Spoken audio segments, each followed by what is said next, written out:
Seja bem-vindo ao Seminário de Teologia e Vida Cristã Palavra da Vida. Você está em mais um curso de teologia cuja proposta é fazer alargar o seu conhecimento na área teológica, um curso descomplicado, contextualizado, provocativo, reflexivo e que faça sentido para a nossa vida cotidiana, porque entendemos que não só a construção conceitual da teologia, respeitando as correntes da teologia construída nesses quase 2000 anos, mas isso só não é suficiente. Nós pretendemos que a partir do entendimento bíblico, dos conceitos esclarecidos, nós possamos reproduzir isso em uma espiritualidade no nosso cotidiano e nas relações. Amados, nós vamos iniciar hoje uma das matérias que eu considero ser uma das principais, se não a principal matéria de um curso de teologia. Por quê? Nós vamos falar sobre a hermenêutica, né?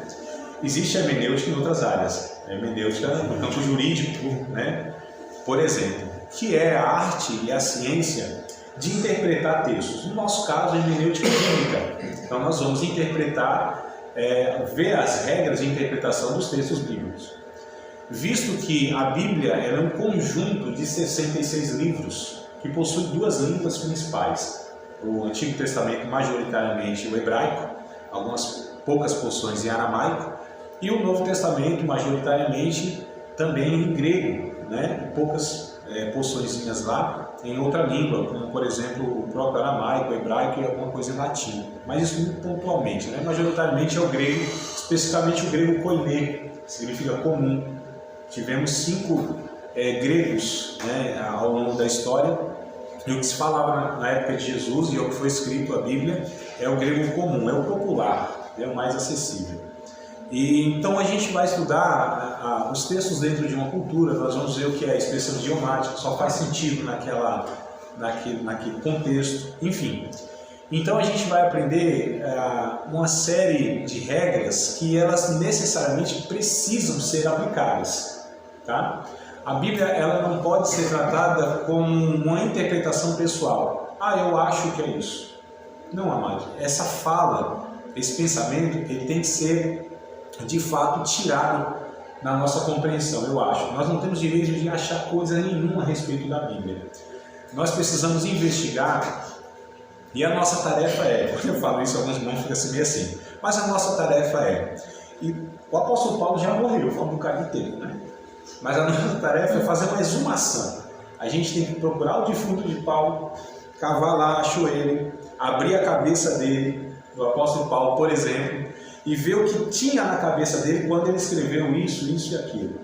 Pedro, João, ou seja, nós precisamos fazer uma investigação, o que os autores bíblicos, eles quiseram comunicar para aquele primeiro público, né? A gente vai ver que tem passos, e esses passos precisam ser dados um após o outro.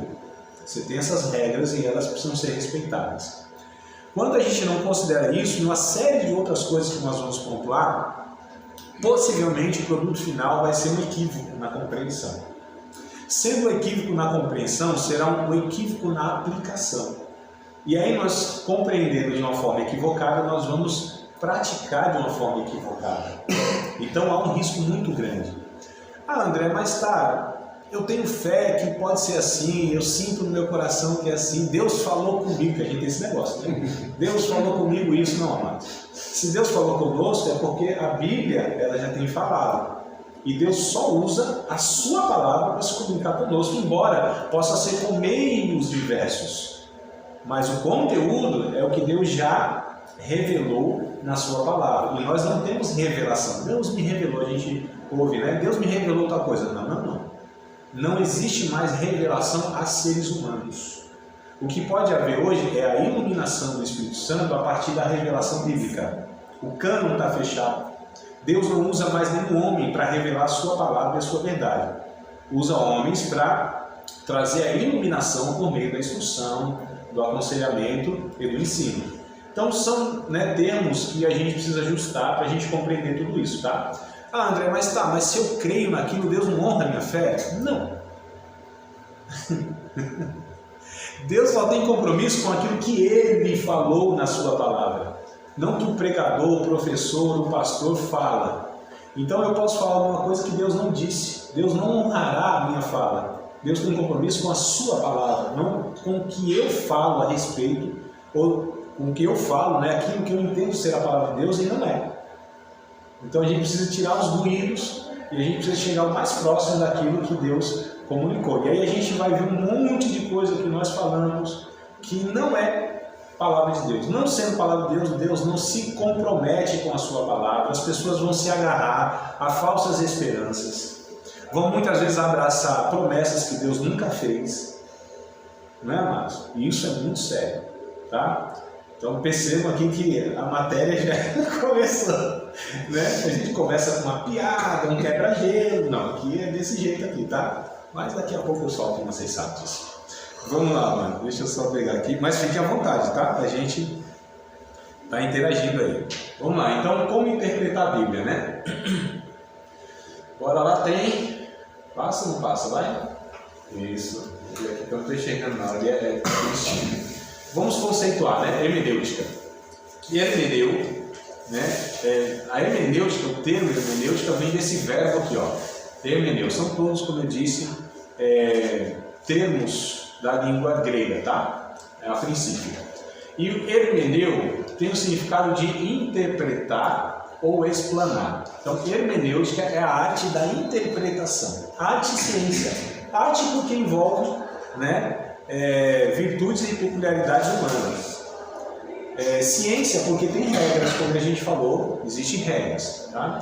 Agora que está no escurinho, aí eu não sei quem pode acessar a Bíblia aí por meio do celular, para ajudar nos textos aqui, para a gente ler, só para entender que esse verbo ele aparece na Bíblia, tá? No Novo Testamento no caso, né? O verbo hermeneu também aparece no Novo Testamento, NT, né? No Novo Testamento.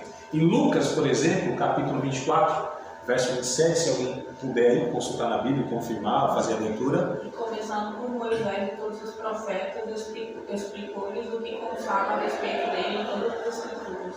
Explicou-lhes. Então, explicar está lá no original, hermeneu, né? Então, só para a gente entender o termo aí, tá? Explicar. 1 aos Coríntios, capítulo 14, verso de número 27, também vai ter algo semelhante. 1 aos Coríntios. Se alguém falar em língua, faça-se isso por 2 ou quando muito 3. E cada um por sua vez e haja um que interprete. Olha, interpretar. Então, explicar, interpretar, o verbo é o mesmo, hermeneu, tá? Também Hebreus, capítulo 7, versos de número 2. A quem também Abraão separou o dízimo de tudo, sendo primeiramente por interpretação do seu nome, rei de justiça, e depois também de rei de Salém, que é rei da paz. Por interpretação, o termo também lá é de origem do verbo hermeneu, então só para a gente entender. Então hermeneu, hermenêutica é isso, é a explicação, é a explanação, no caso dos textos, tá? A hermenêutica procura descobrir o sentido da palavra do autor. Então, o sentido da palavra do autor, como eu disse. Nós vamos tentar descobrir o que Pedro quis dizer para aquele primeiro público. O que João quis dizer para aquele primeiro público. A gente muitas vezes tem a prática de fazer o seguinte: pegar a Bíblia Sagrada, ler a Bíblia Sagrada e fazer a seguinte pergunta: que disposição? O que Deus quer para a minha vida? O que Deus quer falar comigo? Não é isso que muitas vezes nos ensinam, que a gente faz? Mas isso está errado, a priori.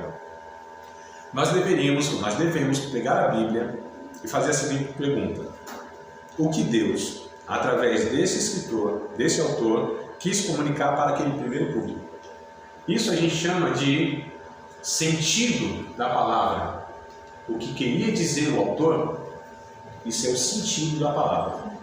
Depois de nós descobrirmos o sentido daquela palavra, nós vamos estudar então o termo dentro daquele contexto. Se for possível, irmos nos originais. Aí é uma tarefa um pouquinho mais avançada, né? A gente chama isso de exegese. Daqui a pouco a gente vai ver esses termos aí também, tá? Exegese e tal.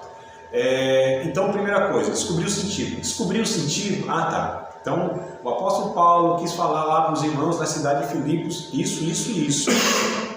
Tá, descobri? Ótimo. Agora eu vou procurar o significado da palavra. Ou seja, para mim, André, no século que eu vivo, no contexto que eu vivo, na cultura que eu vivo, que significado tem isso para mim?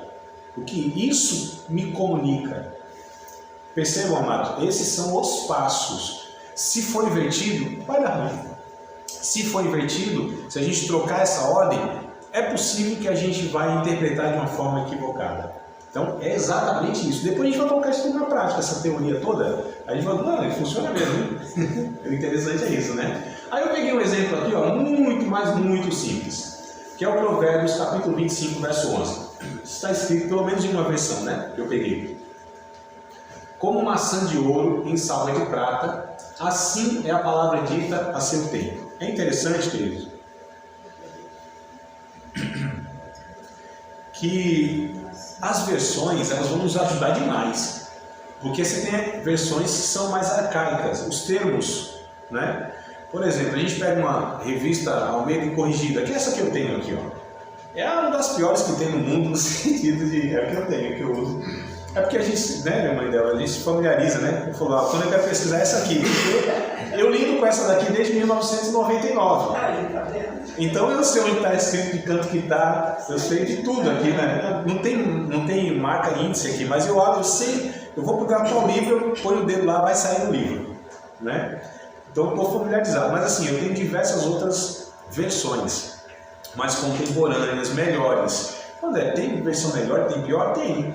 Porque essas antigas, Almeida da Revista e Corrigida, por exemplo, João Ferreira de Almeida, foi traduzida por João Ferreira de Almeida. Óbvio, né? Isso aí não diz muito, né? Mas a questão é, foi um homem que fez isso. Ele, na verdade, traduziu lá do hebraico, dos originais, para o português, português mesmo, né? Ele traduziu até Ezequiel, aí depois até morreu e deram continuidade na sua obra. Mas enfim, um homem, né? As versões, ou as traduções, melhor dizendo, mais modernas, elas não são traduzidas por uma pessoa. É traduzido por um conjunto de pessoas. Uma é perita no hebraico, outra é perita no grego, outra é perita na geografia bíblica, outra é perita na cultura bíblica, outra é perito. Então, se são peritos, cada uma das suas áreas, se juntam para fazer uma melhor tradução. Ou seja, é muito mais eficaz. Né? Eu falo assim, André, então tem versão que está errada? Não tem nenhuma versão que tem erro. A Bíblia não contém erro. É que as línguas originais da Bíblia são as mais ricas que o ser humano já teve, né? O grego e o hebraico. A gente estudando elas, a gente vai ver como que elas... Meu Deus do céu. É maçã. Não, eu não comi essa maçã. Tá começando a maçã. A maçã de água. Ah, maçã de ouro lá? Pensei que era maçã de ouro. Tem de prata. Tem a ver. Vamos lá. Ai, meu Deus do céu, perco o raciocínio.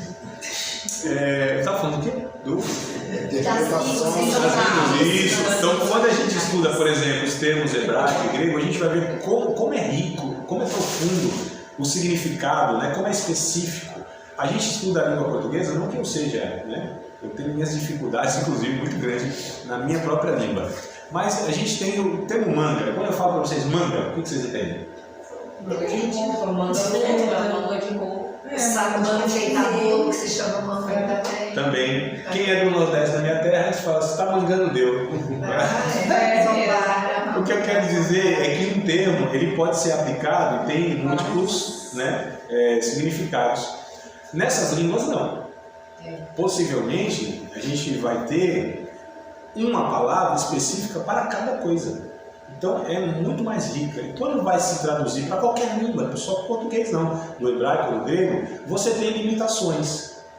Não é que está errado, mas você tem limitações em relação aos originais. Tá certo?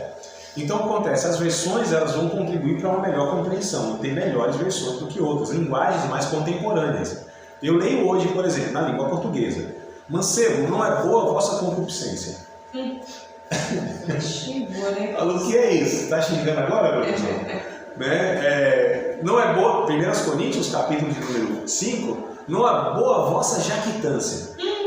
Fala, o que é isso? Será que é uma doença derivada de comer jacaduga? Jactância? Né? Então são termos, amados, são distantes. Aí vem outras e falam, não é boa a vossa soberba, vocês sejam orgulhosos. Olha como o termo, a palavra... Beneplácito da sua vontade. Consentimento, né? Beneplácito, consentimento. Agora se tem uma versão que fala, ó, segundo o seu consentimento, não fica muito mais claro, né? Encurtou o caminho. Enfim, o que eu quero dizer, amados, é que a gente tem todas essas questões. Mas vamos lá voltar ao livro de Provérbios, capítulo 25, verso 11. Primeira coisa, o livro que nós estamos pegando, ele não pode ser usado para fundamentar doutrina, ensinamento. A gente vai aprender que o Antigo Testamento, muito do que é ensinado no Antigo Testamento não pode ser aplicado, não pode ter continuidade no Novo Testamento. A gente vai ver que muitas ordens de Deus, muitos mandamentos de Deus, eles tiveram um objetivo na história a respeito de um povo. Foi cumprido, ponto. Não pode ser mais transferido, não pode ser transferido para aqueles que vivem sob a nova aliança, sob o Novo Testamento. Então a gente precisa ter muito cuidado quando a gente pega o Antigo Testamento, e ainda mais se forem livros de linguagem poética, que é o Provérbio, por exemplo. Salmos, Provérbios, Eclesiastes, Cantares, né, de Salomão, enfim. Então a gente precisa ter muito cuidado. Fundamentar a doutrina desses livros é muito complicado, tá? Enfim, mas vamos lá. Como maçã de ouro em salva de prata, assim a palavra dita ao seu tempo. Sinceramente, amados, lendo assim, ó, primeira mão, faz sentido? Comunica alguma coisa? Como maçã de ouro em salva de prata, assim a palavra dita ao seu tempo. O que isso quer dizer? O que isso comunica? Muito pouco, né? Ou quase nada. Que sentido tem isso? Que significado tem para mim isso? Não fica uma coisa meio vaga, meio distante? Aí qual é a nossa tarefa agora? Vou perguntar aqui, primeiro, maçã de ouro em salva de prata. Vocês sabem o que é salva, né? O que é salva? Imagino que seja aquela... Mas imagina? A salva é uma pessoa recipiente. Mas calma aí, eu não consigo ouvir todo mundo. Não, mas... É igual a caixela, né? Não é salva aquela lá onde a gente recolhe as ofertas? Isso, eu tô falando. Essa? Também. Você também? Não, também tem esse nome. Ah, tá. Mas o que será que está se referindo? Está vendo como que ó, o que está na cabeça de cada um é diferente? Não é a mesma coisa? Opa, salva, bandeja, né? Bandeja? Ó, pode ser o saquetel lá, né, que a gente recolhe lá as ofertas. Então perceba que um lê e remete àquilo que está, né? Opa, então a gente precisa saber. Não, ou é uma coisa ou é outra, não pode ser as duas. Ah, eu acho que é isso. Lembra do acho? Vamos tirar esse negócio do acho. Vamos procurar saber de fato o que essa palavra aqui, cadê? Essa palavra aqui quer dizer. Mas vamos voltar aqui, e eu pulei porque eu acho que até muito, não precisa muito, né? Ah, maçã é maçã, né? De ouro. Maçã de ouro? Ah, então já... Uma maçã de ouro, então já não é uma maçã, aquela não pode ser que é verdinha. Daquela de rubi, né? Qual é esse pé da maçã de ouro? Tá, maçã de ouro, então vamos lá. Maçã aqui não é a fruta nossa maçã. É laranja. Ah, André, você está brincando comigo. Por que ele escreveu laranja lá? Porque quem traduziu foi fiel de um termo para o outro. Então, na palavra hebraica lá, a palavra de fato era maçã. Então, traduziu para maçã. Só que a fruta que lá se referia o texto não é a mesma fruta nossa aqui. Olha só, como a gente já está, né, entendendo aqui. Opa, então há referências diferentes. Maçã de ouro, nesse contexto judaico, é laranja. Maçã de ouro faz sentido? Dourado? Laranja amarelinha? Então vamos lá, eles chamavam laranja de maçã de ouro. É estranho isso, amados? Não, eu não acho. Porque a gente tem aqui uma mesma cultura, o mesmo idioma, mas tem uma raiz aqui, só para dar esse exemplo entre outras tantas coisas. Nós temos uma raiz aqui que, dependendo da região, ela é chamada de aipim, macaxeira ou mandioca. É a mesma coisa. Vocês perceberam então? Também não é tão estranho, né? Mas vamos lá. Então, como maçã de ouro em salva de prata. como maçã de ouro e sal de prata, assim a palavra dita a seu tempo. Então nós descobrimos que maçã de ouro não é maçã, é uma laranja. A salva é uma bandeja de prata é prata mesmo, né? Tá, então, que sentido, que relação tem? Que ditado popular, o que está tentando comunicar com a gente aqui? Preciosidade. Que O ele ouro se diz sobrepõe à prata, o ouro se sobrepõe à prata, que a palavra de que é doçura, né? Porque a bênção está em determinado tempo. Eu acho fantástico. Eu sei. Eu acho fantástico isso, né, irmão? A interpretação vem assim, depende da imaginação. Se essa laranja foi lima ainda, seria delicioso. Não, amado, é justamente isso que a gente vai combater. Vida com essa laranja. É justamente isso que a gente vai combater. A imaginação. Eu acho, deve ser, não, queridos, nós vamos investigar. E aí o que a gente vai fazer? Se o texto diretamente não nos comunica os detalhes, André, o que a gente faz? Vamos nos originais? Os originais, se a gente fôssemos originais, ou se fôssemos nos originais, talvez não teríamos também tanta clareza assim. O que a gente recorre então? A cultura. A gente vai ver que a geografia vai nos dar muitas vezes a clareza do entendimento. A geografia, entender o mapa da região. É um detalhe, amados. É uma informação certa que vai ser a chave para dar o entendimento. O deserto, por exemplo. Não, eu só estou dando exemplo. Aqui a gente não vai utilizar a geografia. Então nós temos fontes, e aí sim eu posso falar a partir de uma referência. Por que eu estou declarando que é isso? Se a Bíblia não diz diretamente, porque a cultura diz isso. Porque a geografia era assim. Então a gente pega a história, a cultura, a geografia, os originais. A gente precisa ter referência base, mas eu preciso estar declarando alguma coisa a partir de uma base. Eu preciso ter base. Então a gente vai ter que combater essa questão dessa imaginação. Eu penso que é isso, eu acho que é isso. Não, amado. Se eu afirmo tal coisa, eu concluo. Por que você afirma isso? Por que você declara isso? Porque eu tenho essa informação, essa e essa. Vocês percebem como a gente precisa ter uma referência, uma base para declarar alguma coisa, principalmente da Bíblia? Então, a gente vai ter que fazer esse exercício várias vezes, não é? Então, vamos lá. Primeira coisa. Então, como maçã de ouro e salva de prata? A gente vai de fato... Bom, a questão da geografia é até importante, né? Mas o que é a geografia em si é um deserto, tá? Mas a gente precisa entender o cenário todo. O deserto é o quê? Calor. Calor. Muito calor. Muito calor. Então imagine alguém delícia. e agora pode imaginar, não tem problema imaginar, tá? Indo até alguém que está num contexto de muito calor, um deserto, com uma bandeja de prata, uma laranja em cima. Esteticamente isso já é muito bonito, não é? Imagine só. A pessoa que está com sede, possivelmente, ela está vendo alguém indo em sua direção com uma laranja, ou seja, essa laranja vai lhe trazer alívio, vai lhe matar a sede e ainda é saborosa.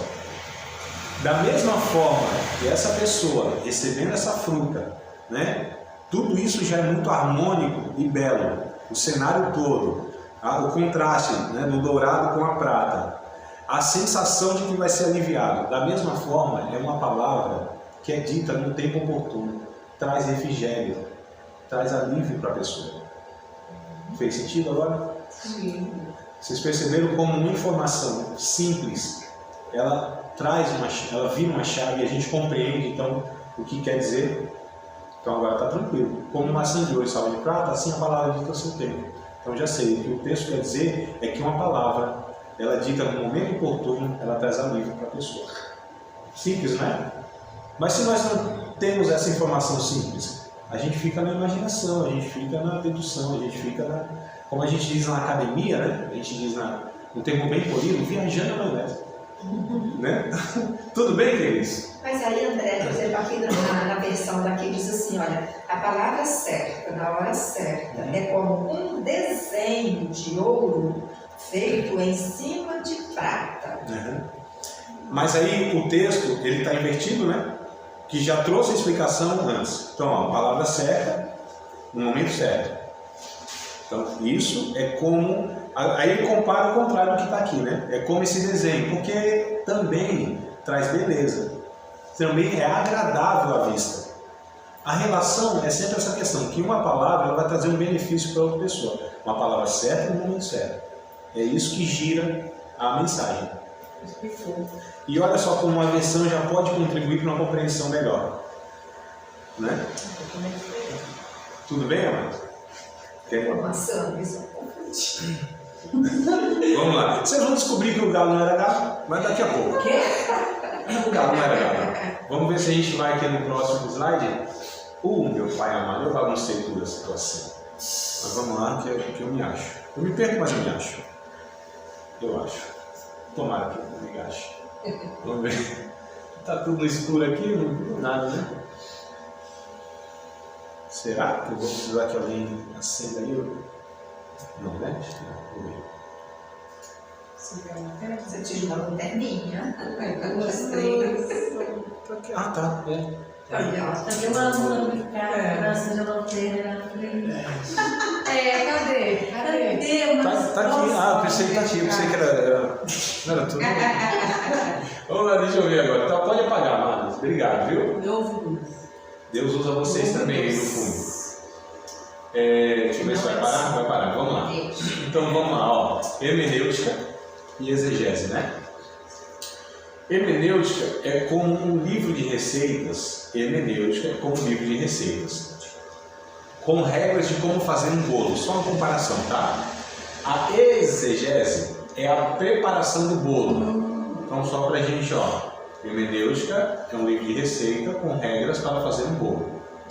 A exegese é a preparação do bolo. Exposição é a entrega do bolo para alguém comer. A palavra exegese significa tirar o significado do texto bíblico e é contrária à exegese, que é impor significado ao texto bíblico, ou interpretação de um texto atribuindo ideias do próprio leitor. Isso é o que mais a gente faz. Exegese, a palavra grega exegese, quer dizer extrair, extrato. Lembra do extrato, amado? A esposa disse para nós assim, busca um extrato para nós. E a gente foi lá e pegou uma polpa. E não tem noção da diferença do extrato da polpa de tomate. Extrato, né? O sumo é a essência do negócio lá, tá? Então, extrato, extrair, é exegese. A gente extrai do texto, né, o que o texto tem para ser extraído. O contrário, ou seja, então a gente extrai o quê? O que o autor, né, quis comunicar e tal e tal. Exegese, a gente faz o contrário. A gente atribui ao texto a partir de nós que somos os leitores. O problema é que nós não temos autorização para fazer isso. Deus não se compromete com a palavra e a interpretação que sai da minha boca. Deus não tem compromisso nenhum do que eu falo, a partir da minha interpretação. Tá? Então é um negócio muito, mas muito sério mesmo, né? Vamos ver se eu bagunço aqui de novo e a gente vai. É que é lento o trem aqui, né? Vai não?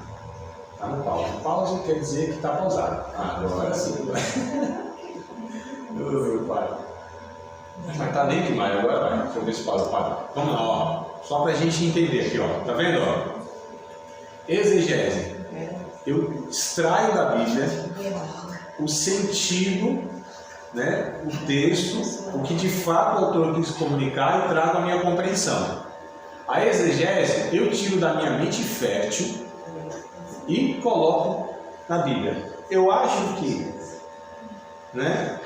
Então, amados, isso é feito mais do que a gente imagina. Tá? Vamos lá, seguir em frente.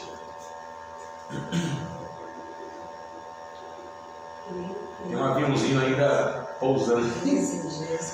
Vamos lá. Queridos, depois desses slides todos, eu disponibilizo lá no grupo, tá? Para quem quiser, então fique tranquilo nesse sentido aí, tá? Vamos lá, sentido que eu falei, significado, né? Temos que procurar saber qual o sentido que há no texto e o significado que ele tem para nós. Um exemplo aqui, ó, Atos capítulo 16, verso 27 ao 34. É isso mesmo, nós vamos ler, quem puder aí, né? O carcereiro acordou e, vendo abertas as portas da prisão, Desembainhou sua espada para se matar, porque pensava que os presos tivessem fugido, mas Paulo gritou: não faça isso, estamos todos aqui. O carcereiro pediu luz, entrou correndo e trêmulo, prostrou-se diante de Paulo e Silas. Então levou-os para fora e perguntou: senhores, o que devo fazer para ser salvo? Até o 31? Sim, até o 34, Amanda, por favor. Eles responderam: creiam no Senhor Jesus e serão salvos você e os da sua casa. E pregaram a palavra de Deus, a ele e a todos de sua casa. Naquela mesma hora da noite, o carcereiro lavou as feridas deles. Em seguida, ele e todos os seus foram batizados. Então os levou para sua casa, serviu-lhes uma refeição, e com todos os de sua casa alegrou-se muito por haver crido em Deus. Obrigado. Foi uma Ananda, né, que deu? Já está conhecendo a voz, não tem como escapar. Aqui a gente vai assim, né? Porque se for para mandar depois o bilhetinho para a mãe e para o pai, a gente manda. Vai sendo marcado aqui, né, mãe dela? O professor é assim, né? Marca o aluno pro resto da vida, né? Não? Difícil achar meu ano. É, né, Amanda? Tá bom, os alunos que sabem. Isso aí. Então, vamos lá. Eu entendo que a irmã falou assim, até o 31, porque o 31 que é enfatizado, não é isso?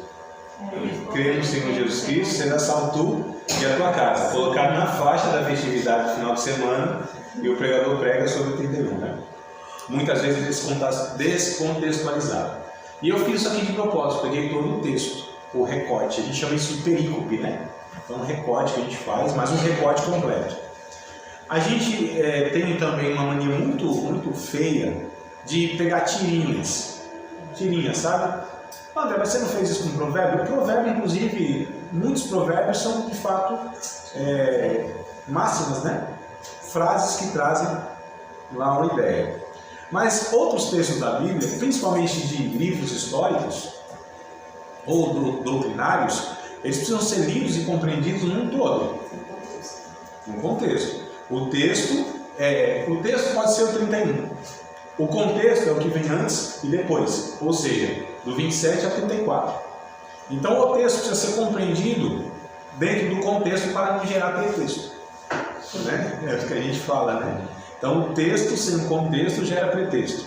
Eu posso pensar um versículo apenas, dar a ele um significado que ele não tem dentro do contexto, tá? A gente vai ver isso depois para frente, e a gente faz muito isso, né? A gente que prega e tudo mais, né? A gente sempre pega um versículo lá, uma frase, muitas vezes fora do contexto, e dá atribui a ele um sentido que ele não tem, tá? É por isso que a gente é preciso ler tudo. Ler o capítulo todo, ler o livro todo, ler o livro todo. Nós precisamos lidar com a Bíblia dessa forma, amados. A gente não pode procurar atalhos. Agora, quando você conhece o livro, quando você conhece o capítulo, quando você estudou o livro, né, domina ali, aí você consegue achar os textos-chave, que a gente chama, que é aquele que expressa a ideia do contexto. Mas até fazer isso você precisa, né, ter todos esses passos anteriores. Vamos lá. Então o verso 31, que é um dos mais usados, o pensado: crê no Senhor Jesus Cristo, será salvo tu e a tua casa.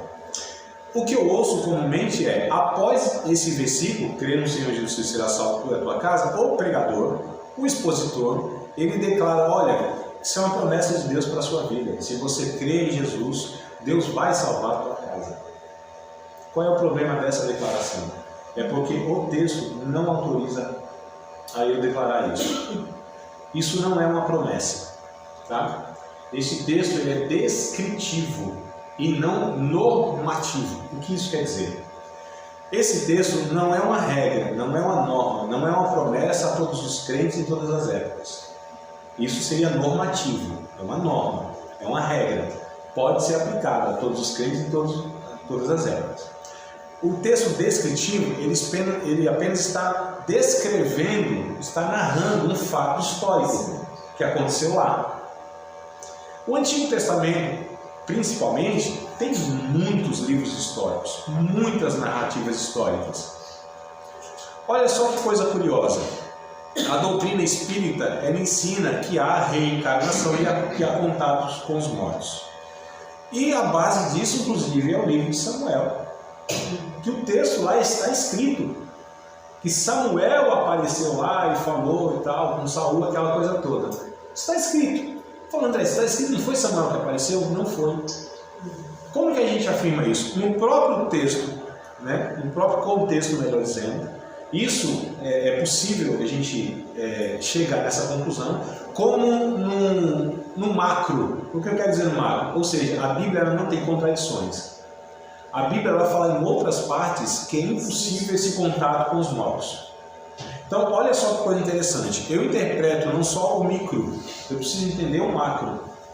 Eu preciso conhecer as doutrinas da Bíblia, o que a Bíblia ensina. Porque se aparecer lá um texto que a priori eu entenda que significa tal coisa, mas contradiz uma doutrina da Bíblia, eu falo, então está errado aqui. Me faltou a informação. Vocês entendem, amado? A importância de conhecermos a Bíblia toda.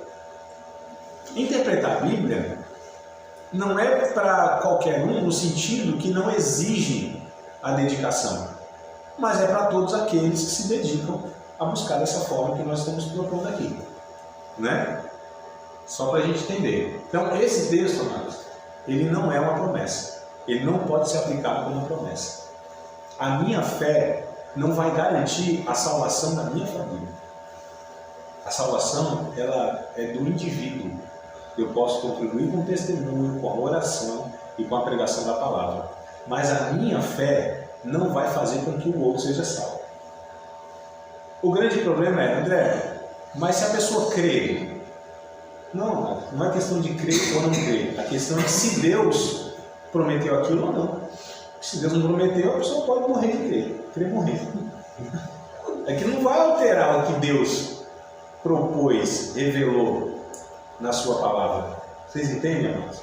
A Bíblia desmonta isso, inclusive. Quantas irmãs eu já presenciei, acompanhei a angústia de agarrar esse texto que foi falado para ela vê os filhos se perdendo na criminalidade, nas drogas, o esposo no álcool, aquela coisa toda.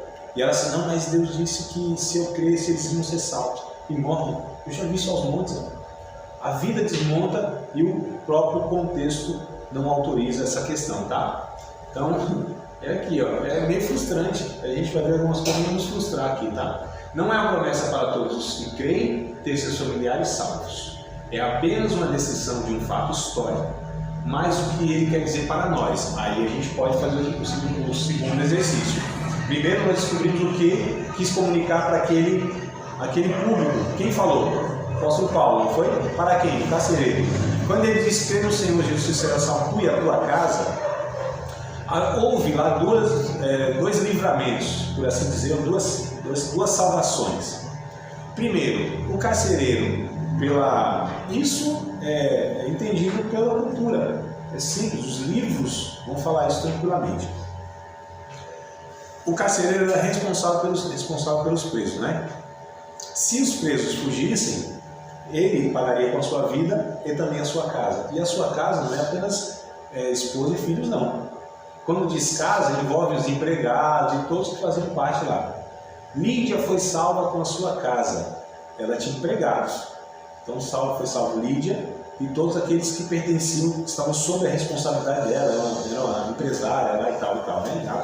A gente vê isso. Mas foi salvo não pela fé dela, foi salvo porque ouviram lá o Evangelho e etc e tal. Mas a questão é, amados, então a gente precisa entender esse contexto.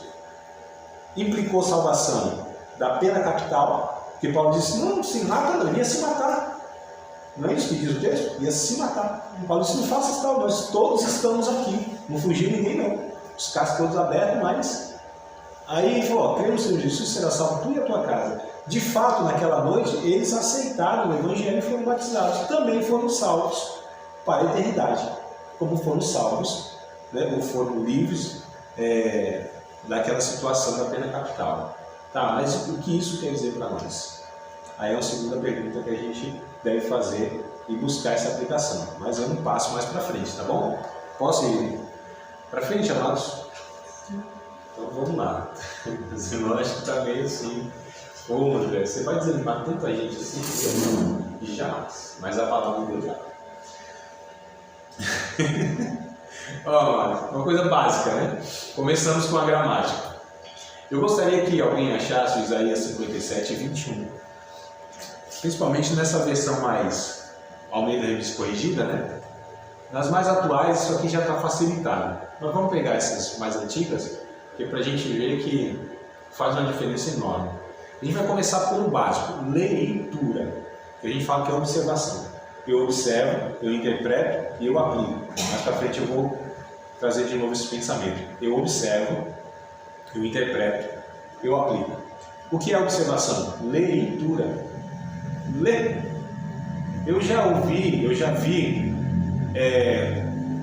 irmão, acho que até eu já fiz isso algumas vezes, lendo aqui, ó, olha para mim aqui, ó, lendo aqui a Bíblia aberta, ele lendo com aqueles olhos que a terra não há de comer, vai ser arrebatado.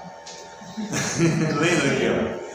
E ele falava do que estava na sua cabeça e não no texto, porque memorizou daquela forma. Os assembleanos vão saber do que eu vou falar agora.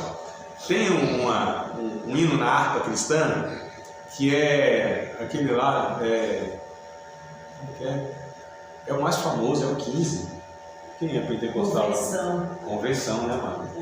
Como que diz o refrão? Você lembra mais ou menos? Foi na cruz, onde um dia eu vi meus pecados castigando em Jesus. Eu quero perguntar, por que vocês falam meus pecados? Foi ali pela... Você não fala, né? Eu não vou cooperar mais com nada. Tudo que eu falo aqui é sério. Mas vocês percebam, amados, como que a gente vai recebendo e a gente vai reproduzindo sem muitas vezes conferir. A harpa, que eu não estou falando da Bíblia, falando da harpa, não está declarando. O autor lá, o autor que fez o trem lá, ele não fala meus pecados, ele fala meu pecado, o meu pecado, o meu pecado. Porque ele está se referindo a João capítulo 16, que diz que o Espírito Santo nos convence do pecado, é singular, há um pecado específico. Tem outro hino da harpa, agora falar, eu também não canto mais nada, que vai dizer, né, pelo sangue de Jesus. Lembra desse? Pelo sangue de Jesus. Pelo Calvário. Né? Mas ele diz lá, pelo sangue de Jesus, ó Cristo. Não é isso? É. A maioria canta assim, pelo sangue de Jesus, ó Cristo. Mas não está escrito ó Cristo, ó H, ó exclamação, ó Cristo, não. É pelo ó Cristo. O que eu quero chamar a atenção, amados, é que muitas vezes a gente vai reproduzindo e vai falando coisas que nem está escrito. Eu estou falando da harpa cristã, imagina da Bíblia, né? Então, assim, primeira coisa, observação gramática. O que é gramática? Respeitar pontos e vírgulas. Quem achou o 57 Isaías, verso 21 e puder ler, eu agradeço. Não há paz para os ímpios, diz o meu Deus. Sim. Alguém pode ler? Outra pessoa ler? Não há segurança para esses pecadores. É porque já é outra versão, né, amada? Essa versão que eu gostaria, porque nela eu consigo identificar melhor o erro. Nessa aqui. Se alguém tiver a mesma do Jefferson. Para os ímpios não há paz, diz o meu Deus. Isso. Então eu acho que não. Também vocês leram certo. Jefferson, me ajuda aí de novo, amada. Não há paz para os ímpios, diz o meu Deus. Não há paz para os ímpios, diz o meu Deus. Tá certo. Tem outra versão? Não? Eu vou pegar uma minha aqui só para exemplificar. Não há segurança para estes pecadores. Deus falou. Aí também já.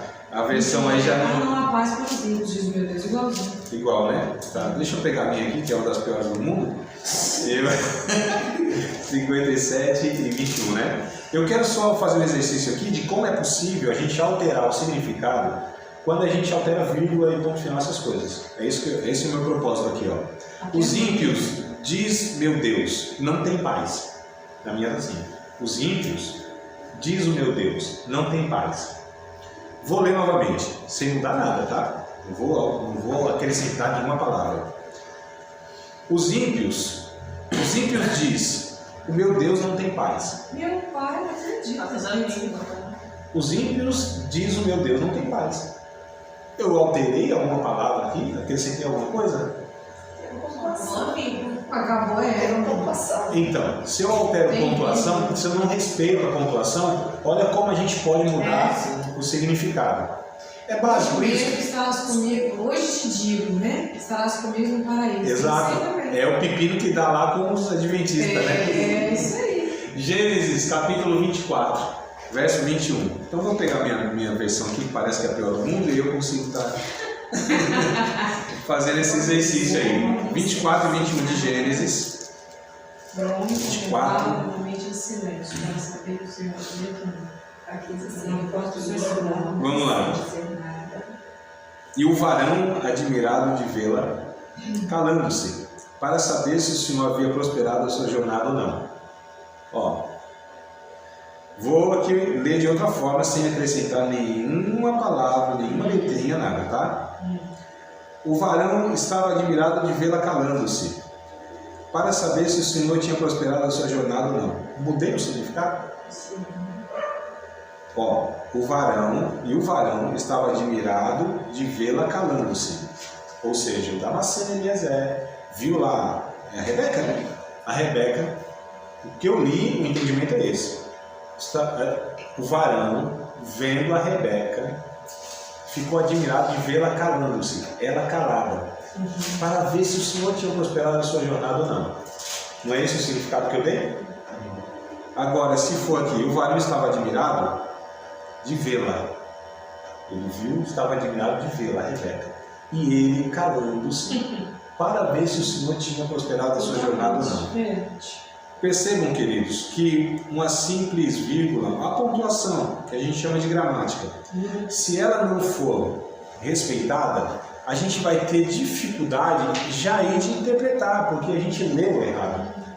Então, isso a gente chama de observação. A gente observa primeiro o texto, tá? Tem um caso, Sim. acho que foi na Bíblia, de um cara, não sei, pastor, sei lá, que falou que foi na Bíblia e falaram, eu não lembro agora onde que ele interpretou errado, ele falou assim, pega a mulher e adultera. Osés. Aqui perto, né? Eu ia trazer o vídeo, mas já que vocês não já tudo bem. Eu dava esse exemplo lá em São Paulo. Os capixabas lá, ó. Eu já perseguei capixaba dentro de São Paulo. Tô brincando, tá? Mas nada contra. E tem uns que dizem que Jesus não gostava do futebolzinho. Aquele para-bola, né? Então eu andava com mulher, porque a gente tinha a túnica, né? A túnica. Essa é a piada. A túnica de Jesus. Vamos lá, Márcio. Falando sério agora, falando sério. Vou passar seriedade. Tem 2 alunas aqui novas chegando. Não pode se balançar desse jeito. A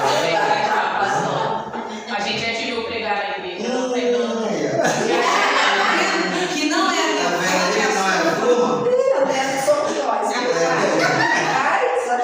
Eu acho que é a hora do intervalo, viu? Eu falei, Jesus, você tá vendo? Querido, vamos lá.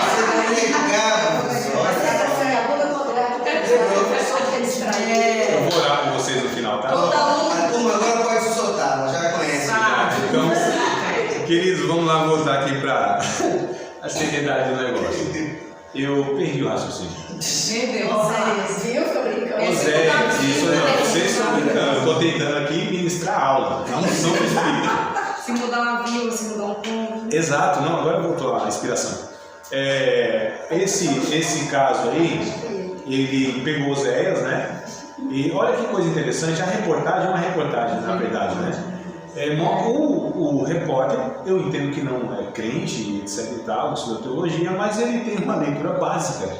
Então ele identificou e questionou o pastor e falou, mas calma aí, aqui não está escrito toma a mulher do seu amigo adúltera, né? Ele falou, não, toma a mulher do seu amigo e adultera com ela.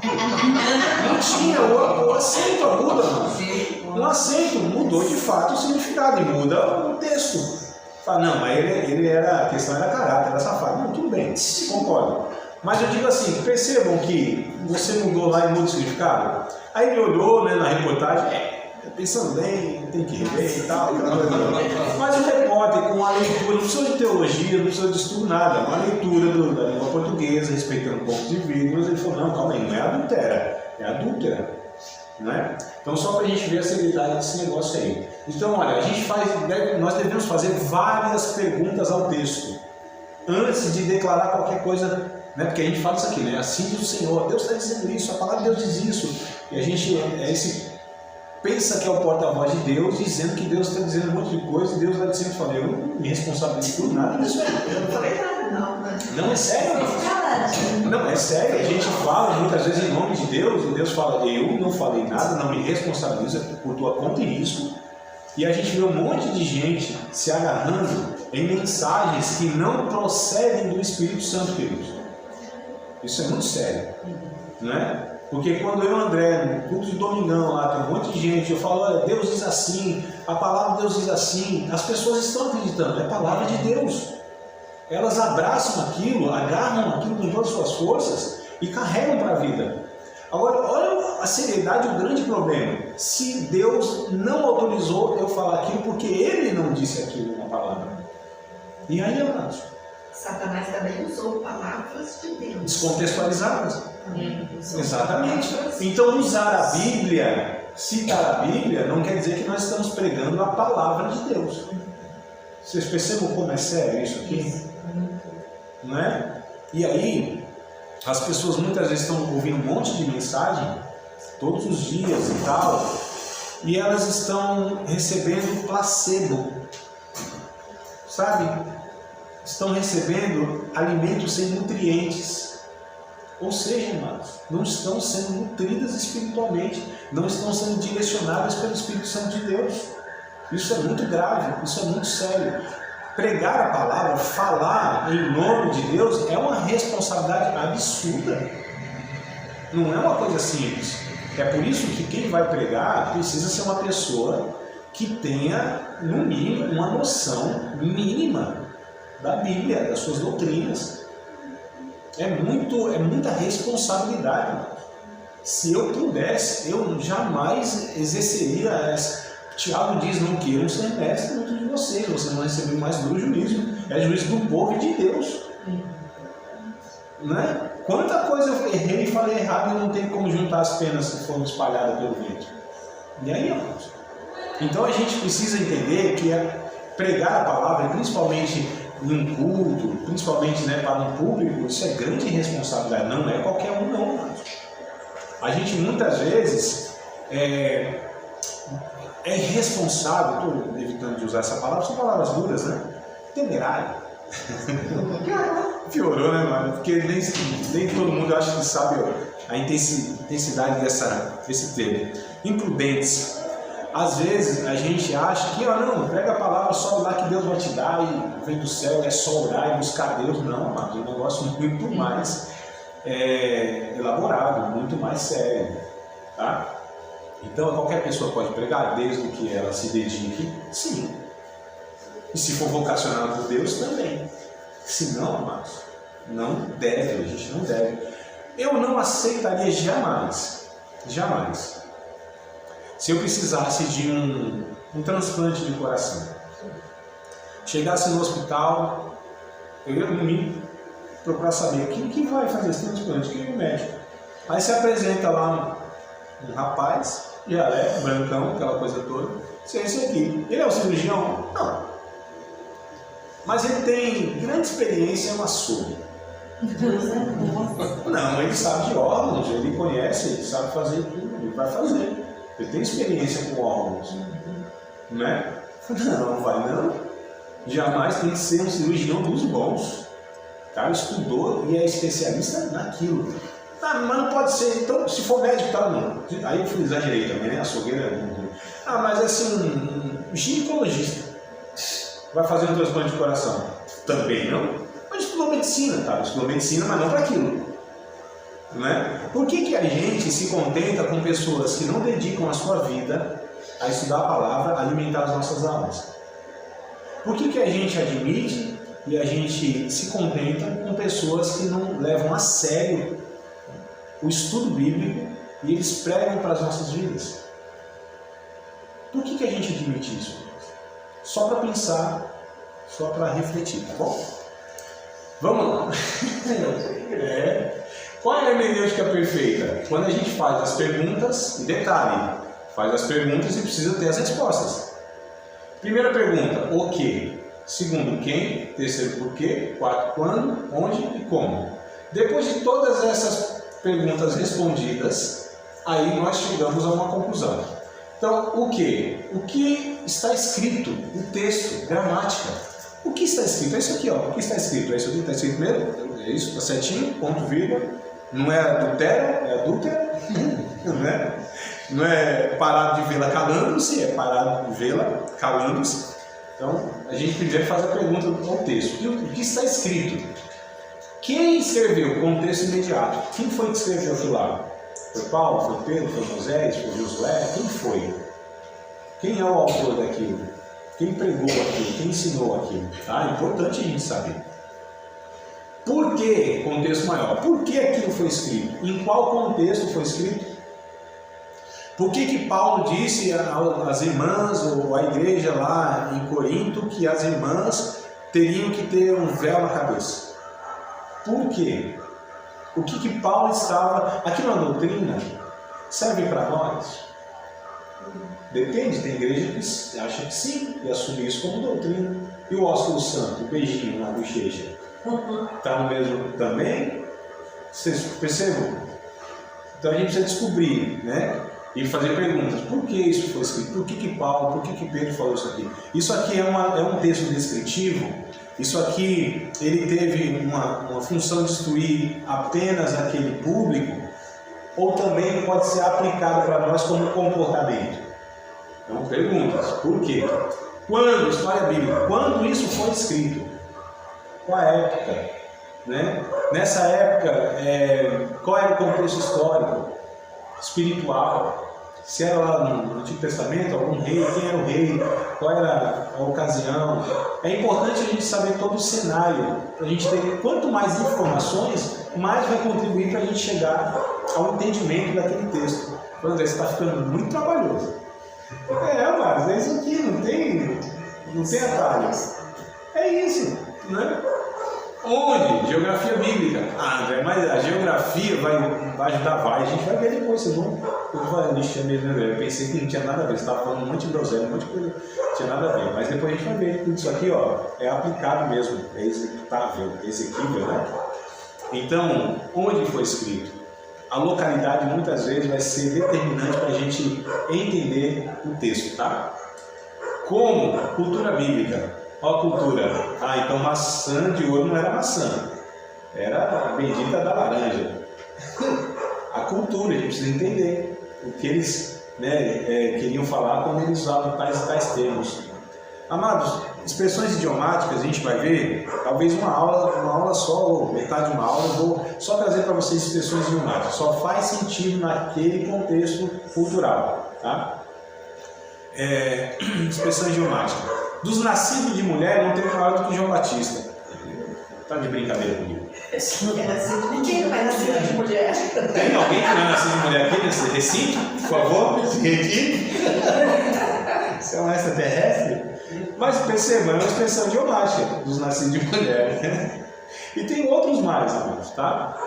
E a gente precisa entender toda essa questão aí. Vamos ver se a gente consegue falar mais alguma coisinha aqui em 2 minutos. Se não conseguir, eu volto o slide e a gente encerra por aqui. E vamos todos felizes e atribulados para nossa casa. Tá, acho que vai porque é piada e pelo menos a gente acaba divertido, né? Perguntas precisam ser feitas a respeito dos textos bíblicos.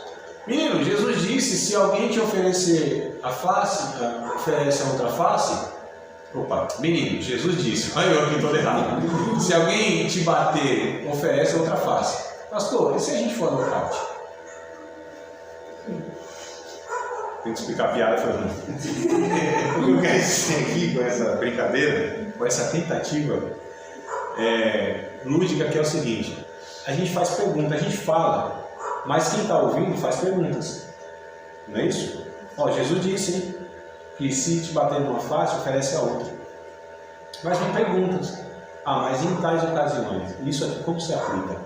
Isso você está falando para mim, como que eu aplico na minha vida? Então a gente fala, declara, mas as pessoas fazem perguntas.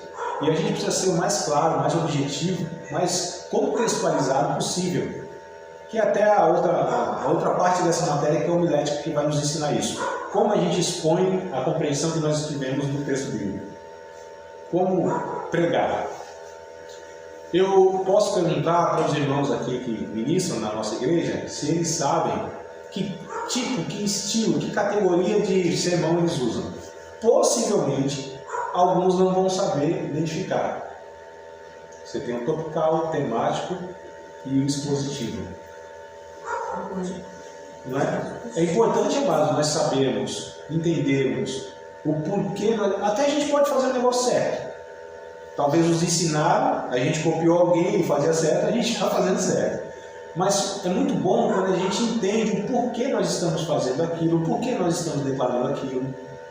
Às vezes, as pessoas ouvem alguma coisa de um pregador que falou, ou de uma aula que a gente declara, aí ele vai repetir aquilo, vai reproduzir aquilo, repassar aquilo para outra pessoa.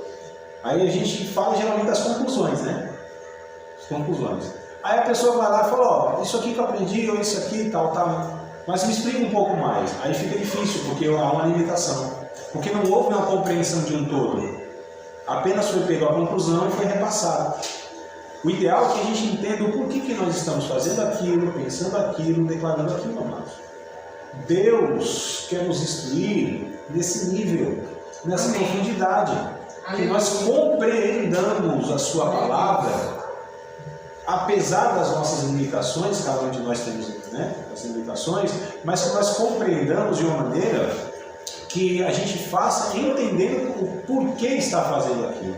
E quando a gente for indagado, quando nós formos questionados ou pedir uma explicação honesta, melhor a respeito daquilo, a gente tem a condição de falar o porquê que nós chegamos naquela conclusão. E para que isso seja possível, é necessário a gente entender toda essa dinâmica aqui que a gente está introduzindo hoje. Tá certo, amados? Tem alguma pergunta fácil e rápida? Sim, se for apaixonado. De graça receber, De graça também vos dá. Olha só, interessante.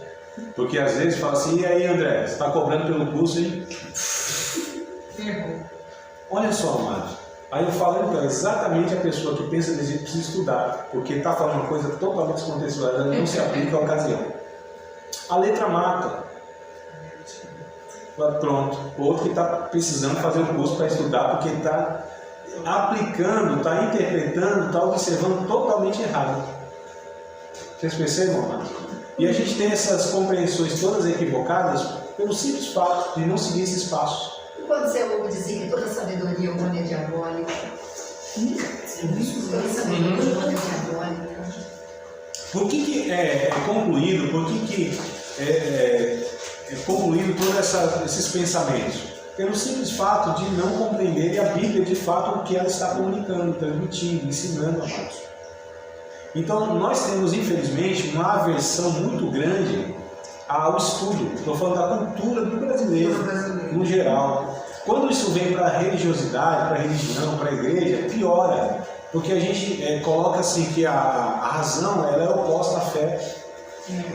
Né? Como se a gente entrasse na igreja e alguém falasse assim, dá aqui o cérebro, deixa lá para fora e você segue o caminho da fé.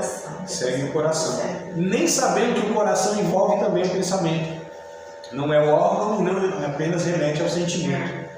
Né? Ontem eu falei no convite para os irmãos que assim, amar a Deus em toda a nossa alma, forças e entendimento. Então amar a Deus inclui tudo isso. A questão é, amados, a gente percebe então que quanto mais resistência se tem, mais bobagem as pessoas reproduzem, são honestas. Eu não estou questionando caráter, eu não estou questionando salvação, eu não estou dizendo que não é um servo, uma serva honesta, sincera, genuína. Eu só estou dizendo que está falhando muito na seriedade de investigar a palavra de Deus para que repasse isso de uma forma adequada e para que absorva isso na sua vida de uma forma adequada. Porque tudo isso vai ter implicações na vida. Ah, André, mas isso não vai fazer diferença, vai fazer grande diferença. Porque a partir do que eu compreendo, amados, é como eu vivo. Aqui, ó, que está a bendita da salvação, aqui, o capacete está aqui, ó. É o entendimento, é a compreensão. Deus quer nos instruir a partir de um entendimento transformado, amadurecido e uma compreensão segundo o que Ele deixou na sua palavra para nos guiar. E a gente vai ter sempre que fazer esse exercício, né? Senão vive-se muito mal, de uma forma equivocada, se relacionando com Deus de uma forma que Deus nunca propôs, lidando com as pessoas de uma maneira muito ruim, porque não absorveu o correto da fé cristã a partir dos ensinos da Bíblia. Então é muito sério aqui, mas a minha esperança é que vocês voltem na próxima aula. Acabou de participar de mais uma aula de um dos nossos cursos, Seminário de Teologia, Vida Cristã, Palavra da Vida. Espero que tenha te abençoado, não só alargado o seu conhecimento teológico, mas que tenha também atingido o teu coração para que você possa, a cada dia mais, reproduzir a vida de Deus nas suas relações cotidianas. Se você ainda não é aluno oficial de um dos nossos cursos, se inscreva aqui no contato que vai aparecer do WhatsApp. Também nos siga nas redes sociais, se inscreva no nosso canal, compartilhe à vontade e dê